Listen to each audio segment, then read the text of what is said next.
Okay, welcome to our first Zoom call that we're doing for Cal Tower. And I'm going to pull up the questions that we had to get started with those.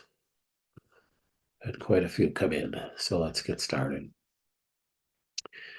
Okay, all right. The first question is, I recently had a screening mammogram and they want me to come back for a diagnostic mammogram and possibly an ultrasound. So usually if you have a screening mammogram that they found some lesion, so when an oncologist or a radiologist uses the term lesions, whether they're looking at an X-ray or a mammogram or a CT scan or an MRI, they'll use the word lesions to say that there's something going on that they saw abnormal on the scan. Um, that doesn't mean a lesion like you'd think of, like it has to be, a tumor or something like that. But there's something abnormal on there. Certainly could be a tumor, could be cancer, but it suggests that we need to investigate a little bit deeper. Then they may want to do a deeper diagnostic ultrasound, and there's some new type of 3D ultrasounds depending on where you're going that are 3D mammograms, depending on where you're going, that could get a better picture. There's some brand new technology out that not very many places have that it's a totally different type of mammogram, which is actually pretty neat. I'm excited for that to come on the market. And then an ultrasound. And then from there, if they still see that this mass is suspicious, they may request to do an ultrasound guided biopsy.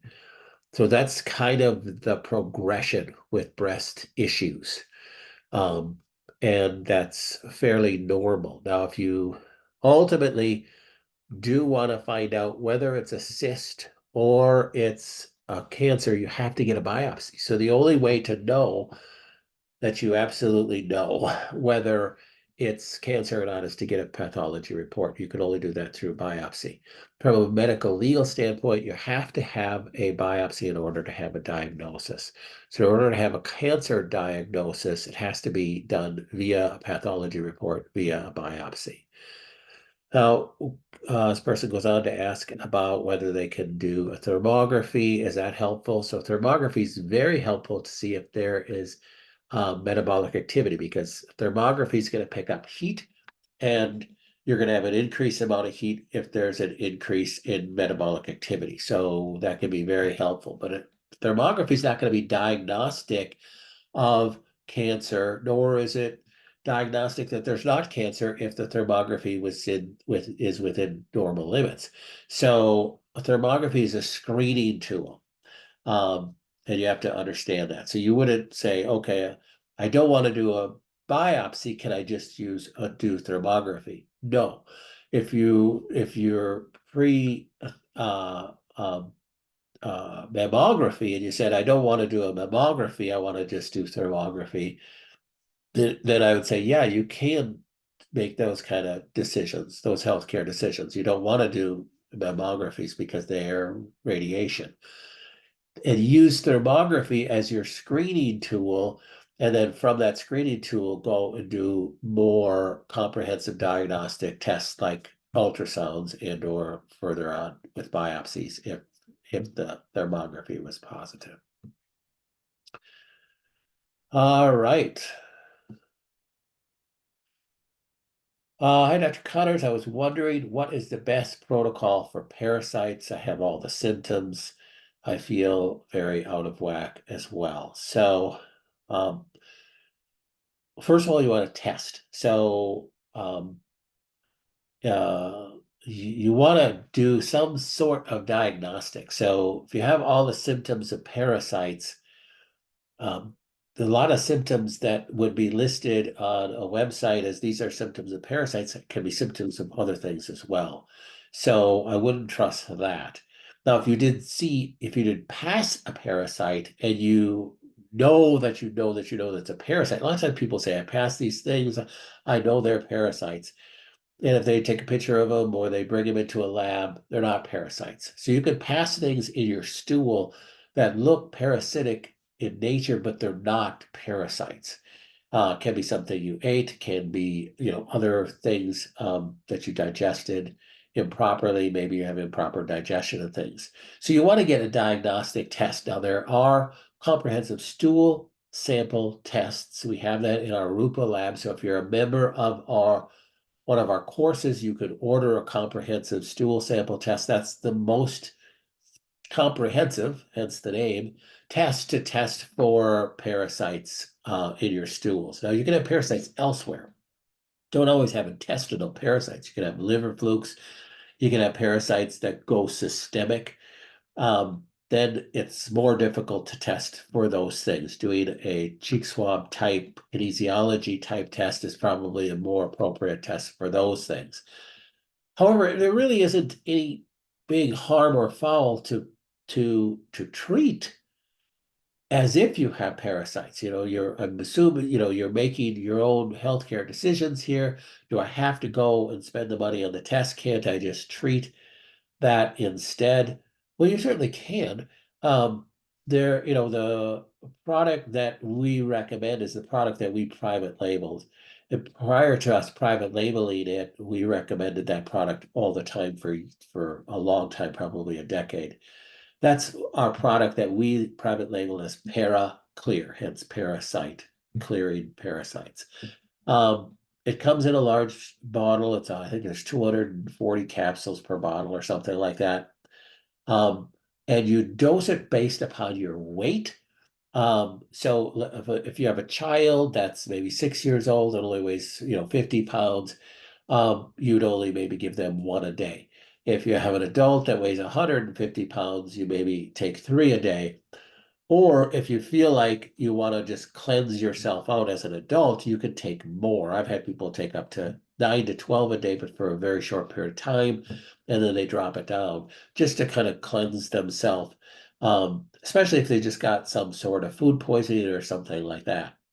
Now, remember, with intestinal parasites, you want to also dig to the reason why, because you might have a climate in your intestinal tract that is prone to allowing parasites to grow and or primarily exposure of parasites. So where do you get parasites from? Well, you get parasites from your diet, primarily. So eating foods that are infected with parasites, things like sushi, probably the most common thing that you think of. But even with that, if you ingest a parasite, you still shouldn't get parasites. You should, quite honestly, if you have proper HCl production in your stomach, you should be able to eat parasites and not get parasites. Because if you have proper HCl in your stomach, that should be, you should have a pH of about 1.5 in the stomach itself. There's no parasites that will live beyond that. So you will have killed everything. You can go eat sushi that's laden with parasites, and if you have proper HCl balance in your stomach, you won't get intestinal parasites. So henceforth, consuming, adding HCl to your diet, taking HCl with your food to make sure that you have proper HCl production. And I have a whole bunch more information on that. HCl, Helicobacter pylori, which technically isn't a parasite, it's a bacterial infection, but it's parasitic to your body in a sense that it causes so much ill health in your gut and in your arteries. Look at those blog posts. If you just go to our website and search HCl or digestive or H. pylori, you'll get to a blog post that kind of walks you through the reason why. And I've created some really nice videos on why you should be taking HCl and why the worst thing you can do is trying to quote unquote alkalize your system by taking baking soda or alkalized water. So I go into, you know, maybe more depth than I need to in that category because it's so important. So, parasites are I belonged to Facebook again for a period of time. I was off Facebook completely. I jumped on Facebook again because I like these groups.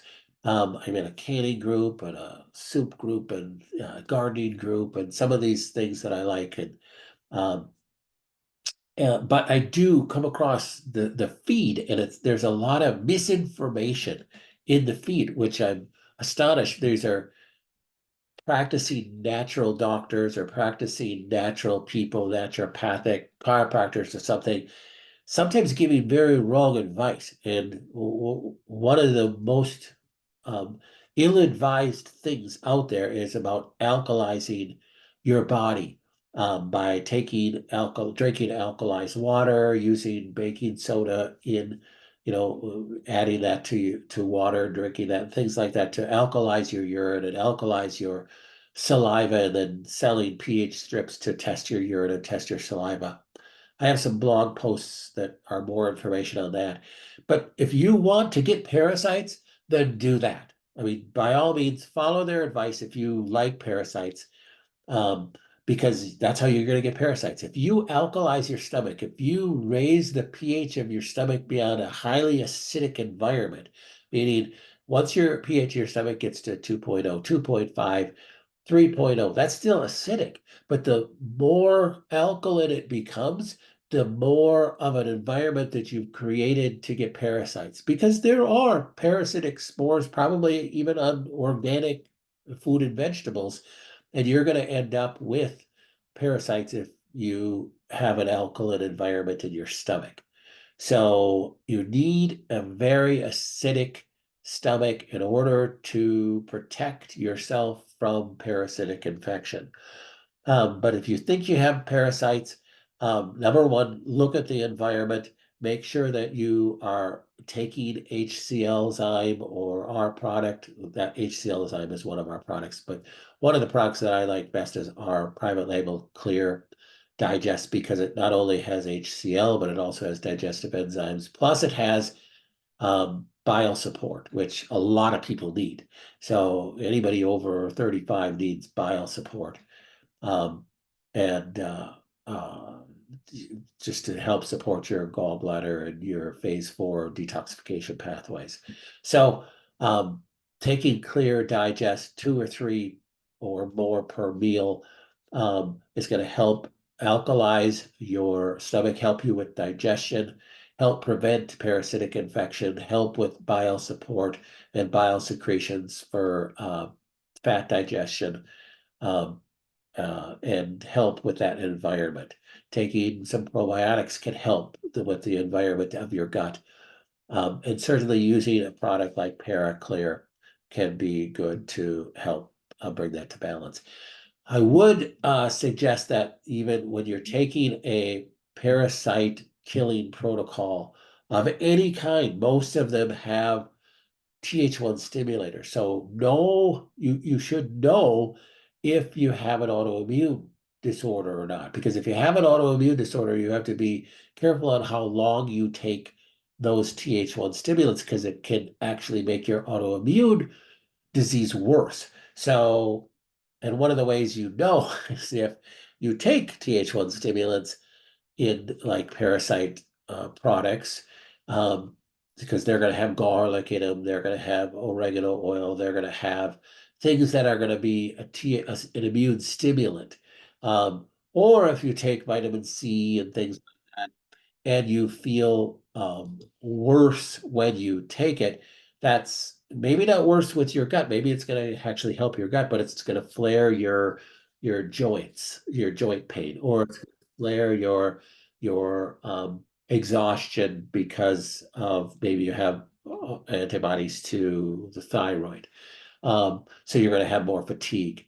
Or what other, maybe you're going to have more brain fog, or depending, you're going to, anytime you stimulate your immune response and you have antibodies to self tissue, you will do more destruction to that self tissue when you stimulate that immune response.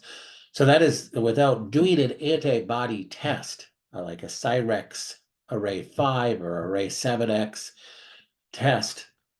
Without doing that test and having getting a proper diagnosis that you have an autoimmune disease, if you stimulated your immune system and your symptoms any symptoms in your body got worse by stimulating your immune system, it's a pretty good indication that you probably have self-antibodies. So that would spark you to get that test. I see that in the Lyme community all the time. People think that they have chronic Lyme, meaning in their definition, they have a continued infection.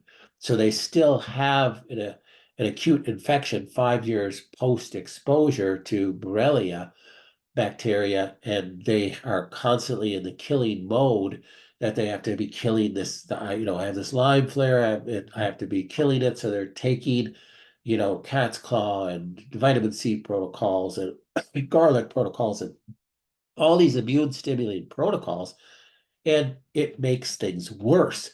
But then they think that they're just getting a Herxheimer reaction and it's good. They're getting die off, so that's good. I must be killing it. Well, actually, they're just stimulating an immune response that's destroying self tissue even more so. So make sure you look at our autoimmune course to get more details on that. I have a bunch of videos on the blog about autoimmune disease, and you don't want to be flaring an autoimmune response. I'm gonna have to keep this call a little short. I have a really bad cold. Even though I'm sunburned, so my nose is so red. So we got back from Florida, but it wasn't so super warm down there, and trying to be out on the beach in Destin, and it was freezing some of those days, and I ended up with the worst cold. Okay, another question. What supplements would you recommend a woman in their 40s? Low energy. I have ordered many supplements, but I'm guessing, should I take them with food? If I don't take them with food, okay. Even when I take them with food, I feel nauseous. So I take them at many different times. Also, LOL, thank you very much. Okay, so what supplements should you take? Women over their 40s, low energy. Really?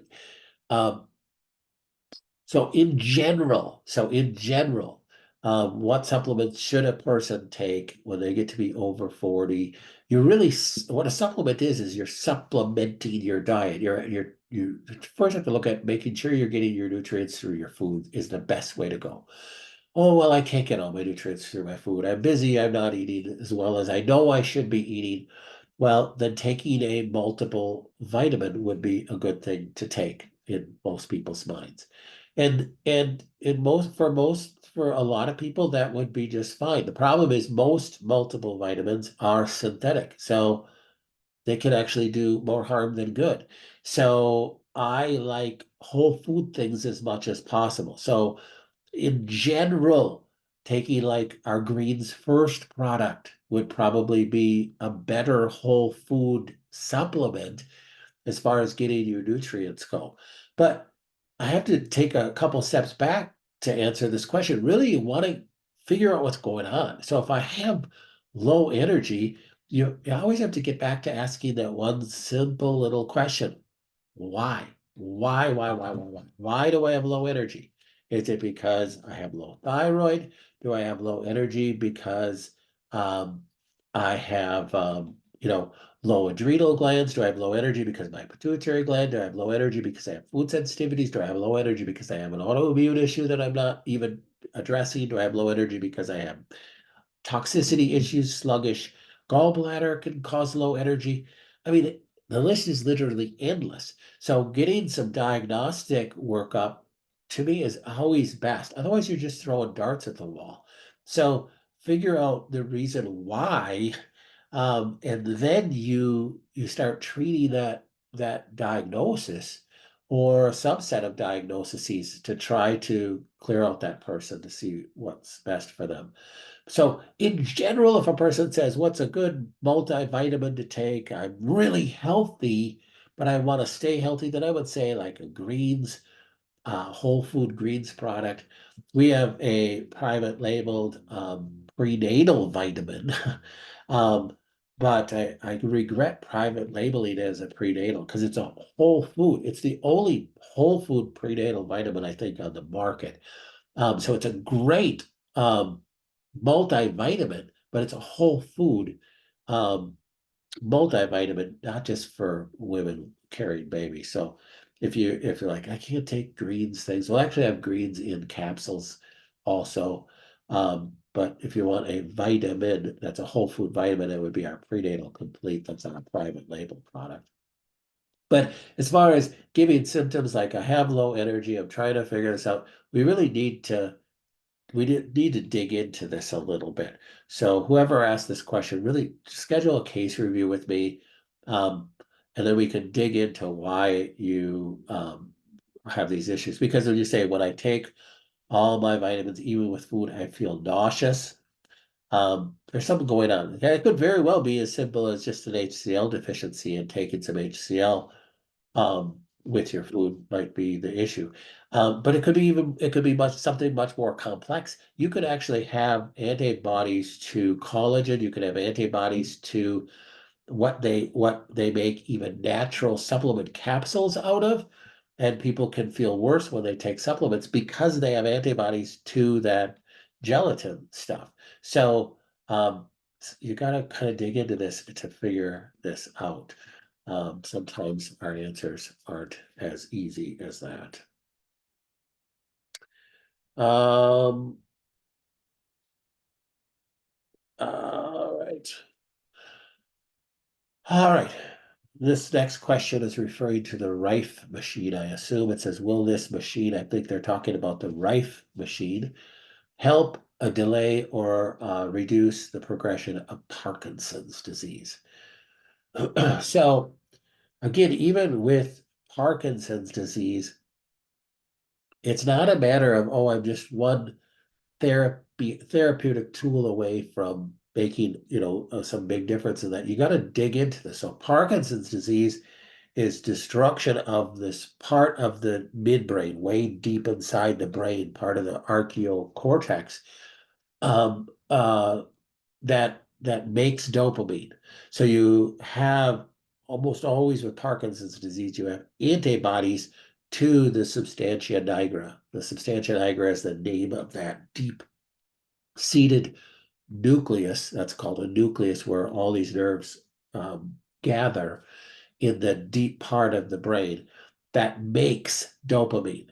So when you have antibodies to that, it breaks that down and you don't make dopamine. That's what Parkinson's disease is. So these people are put on L-DOPA, and which is a synthetic dopamine, and that tends to help greatly for a period of time. And then it tends to start to fail and it doesn't work as well. It has to do with the receptors in the brain aren't as responsive to the synthetic dopamine. They have to increase the dosage and it just doesn't tend to work as well anymore. Now, there are some new drugs on the market that can be beneficial, but there's still none of them are addressing the cause. So with Parkinson's disease, the first thing we want to do is run antibody tests. You absolutely have to do that. The thing that's missed with all autoimmune diseases, the thing that's missed by most doctors, is that when you have self antibodies and you're not addressing the triggers that you might have from foods, from molds, from pesticides, from chemicals, because you can have antibodies to those things too. Then when you're exposed to foods or exposed to that chemical or exposed to that mold, you'll fire an antibody, an immune reaction, and you'll destroy. Anytime again you fire an immune reaction, you'll destroy what you have antibodies to that are already circulating in your body. So if I have antibodies to my substantia nigra already because I have Parkinson's disease, and I also, let's keep it simple. Let's say I do an antibody food test, and let's say it's dairy. Let's say I have antibodies to casein, which is the protein in dairy. So, and I eat dairy, well, I'm going to fire this immune response. So it's going to fire up this immune response, and I will kill that which I have antibodies against first. So, can I kill dairy? No, it's not a living thing, but it's going to cause an inflammatory response around that, and I could end up with a gut pain. That's why people who have dairy sensitivities, because they have antibodies to casein, can end up with diarrhea or gut pain, or they'll get inflammation elsewhere in the body. They could get joint pain, they get all sorts of different things. But if I have self antibodies, in the case of Parkinson's, to the substantia nigra, I'm going to do more destruction on that, and I'm going to have worse Parkinson's symptoms. Also, with dairy and gluten, it even gets worse and more complicated because you have casomorphine receptors in the gut and the brain, and gluteomorphine receptors in the gut and the brain. So if you have antibodies to gluten, or the gluten antibodies or casein, you are going to fire inflammatory responses in the brain, independent of the fact that you have antibodies to substantia nigra, causing greater inflammatory response in the brain, and hindrance of neural conductivity. So that even makes it worse. So you want to do those tests. So I would not say, so if somebody called my staff and said, hey, which this person may have, I want to know if the right machine is going to be really good for Parkinson's. It's not as simple as that. We need to dig into this. I would just go buy a right machine for a disease. You need to get into the nuances of what is causing more inflammatory process and more progression of that disease. And with Parkinson's, because it has an autoimmune nature, we know already, we need to dig into what are some of the autoimmune triggers. Now, not to toot the horn of our autoimmune chronic disease and autoimmune course, but I go into ad nausea in detail of that, of what I just said on that course. So if any of that sparks, oh, maybe that's what I got. The course is, I don't know, what is it, 75 bucks or something like that? Buy that course, start studying, watching some of those videos and learning that piece of understanding autoimmune diseases. I have a lot of doctors that actually get on those courses and do that. So I think that will be helpful. So I would not say, oh, go buy a Rife for Parkinson's. We need to do a little bit more in-depth discovery if you really want to um, um, reduce the progression of Parkinson's. You're not going to cure it. There's not any cures, but you can reduce the progression and you can reduce the flares and um and reduce the symptoms by finding those triggers, because you're gonna, when you find those triggers and eliminate those, you're gonna reduce the inflammatory process that's going on. That will be a big help. We got time for maybe two more questions. Advice for a 73-year-old male just received blood work back showing DHES is only 5, range should be 229 to 284. Can supplementing with DHEA be beneficiary or necessary for the elderly? Okay, so DHEA is a hormone that's created in the adrenal glands. So the adrenal glands create DHEA. DHEA is also a intermediate metabolite that then produces um, uh, testosterone. So it is part of your stress hormone system. It's part of your adrenal hormone system. And giving a person DHEA, because you can buy DHEA supplementation out there, but I'm going to tell you why I'm against it. So if you supplement with DHEA, you will, DHEA, because it's a hormone, works on a negative feedback loop. So if you supplement with DHEA, you will literally turn off production of DHEA. In this case, you could say, well, this person doesn't have any anyhow. What's going on? Well, you have to ask the question why again. So you have to go, why does this person not have any DHEA? Um, is the person on testosterone lowering um, um, medication? So a person on that has prostate cancer that's on androgen deprivation therapy, that can actually affect DHEA, and maybe that's the cause of it. No, no, let's say pretend that's not the case. I don't know what the case is here. So I don't know who this person is, but let's pretend. No, they're not on Lupron. They've never taken that. What else could lower DHEA? So first of all, you'd want to test for a complete adrenal profile. You want to test for cortisol too. So if the person has DHEA in the pits like this, and their cortisol is flatlined, then they have what's called complete adrenal burnout in layman's terms. So they have complete adrenal fatigue. So you need to build up the adrenal glands again, step number one. But you also want to find out Why? So it could be, the reason why could be this person has burned the candle at two ends for a long period of time. Maybe they're in a very, very stressful relationship. Maybe they're in a horrible, horrible work environment. Who knows? But you got to figure out the reason why. It can be because they have antibodies to the adrenal gland. It can be because they have pituitary issues. There's a whole bunch of can be. So we got to figure out the reason why. If you just use DHEA in this, um, you have to be careful because, again, not knowing the complete history is a detriment, because if the person does have prostate cancer and you give DHEA, you will actually be stimulating testosterone production, which may not be what you want in this case. Again, if they don't have prostate cancer, I think you should look at testosterone levels also. So doing a complete Dutch test, DUTCH, is really in order to really answer this question. I'm not a fan of using DHEA as a supplement unless the person is, we've cleared all the other things, and there's things in their life that they cannot change. For instance, I've had people where they're in an abusive relationship that is not changeable right now.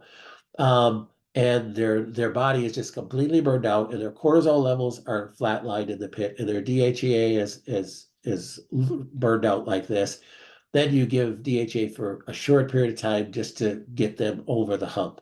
But if we really need to look at the complete picture, for something like this, we really should do a case review and do some further investigation. It wouldn't be. Um, I think it's really wrong when practitioners, when you see, that's why it's wrong to get your advice from Instagram and Facebook and things, because if you don't look at the big picture, you're basically, again, throwing darts at the wall, and it can be very dangerous. I just actually had a conversation with a person this morning that was on DHEA from another practitioner, and I had to explain to them this is not that person, but um, I had to explain to them that same thing, that you're just shutting down your DHEA, and we actually did a Dutch test on that person, and their DHEA was at the bottom of normal, and it's like, well, how is that when you're taking it? It's because you're shutting down your adrenals by taking it. So I'm not a fan of taking exogenous hormones unless you absolutely need it. Let's say your thyroid is just shut down and you have Hashimoto's, and your energy is down. Well, you're going to have to take an exogenous thyroid, but then you have to understand that you're going to be on that for life. And there could be a lot worse things in life than be on exogenous thyroid. But why just shut down your adrenals by taking this without figuring out why? So, all right, that's all we're going to have time for today. Thanks for joining us, and submit your questions online in our, there's multiple places online to submit your questions. If you're a member of our courses, you can submit it on all our pages, on every page on all our courses. So make sure you do that. If you're not a member of the course, make sure you get on our courses. Super cheap, tons of information. No reason for you not to have a better state of health when you look at that. All right, thanks so much. Bye-bye.